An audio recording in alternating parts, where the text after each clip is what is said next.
Olá, meu querido, minha querida, tudo bem com vocês? Eu espero que sim. Eu estou gravando esse vídeo para passar um recado sucinto a respeito do tema tatuagens e piercings no meio cristão. Há pessoas que se utilizam de Levítico 19:28 para fomentar a sua posição contrária à prática das tatuagens e também do body piercing.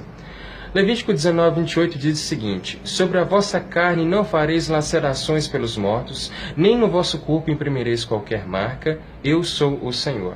Para que nós possamos compreender melhor as Escrituras, nós devemos procurar compreender o contexto ao qual elas estão inseridas. Imagine se existisse um versículo na Bíblia que dissesse: todos ganharão bolinhos. Com certeza você não pegaria esse versículo e sairia pregando esse versículo como verdade, não é?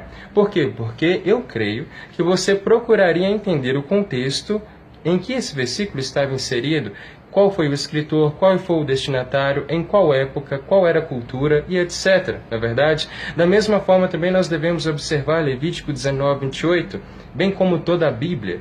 É interessante ver que pessoas utilizam-se desse versículo para defender suas posições, mas não observam os versículos anteriores e nem mesmo subsequentes. Em Tiago 2:10, nós lemos que todo aquele que cumpre toda a lei, mas tropeça em um só ponto, logo se faz pecador de todos. Se a pessoa observa Levítico 19:28, ela tem que observar também o versículo anterior, que diz: não cortareis o cabelo arredondando os cantos da vossa cabeça, nem danificareis as extremidades da tua barba. Ou seja, se eu cortar o cabelo careca, ou então fazer a minha barba, eu estou em pecado. Obviamente isso não é observado, então como eu posso observar o versículo 28 se eu não observo 27? É bem conveniente isso, não é verdade?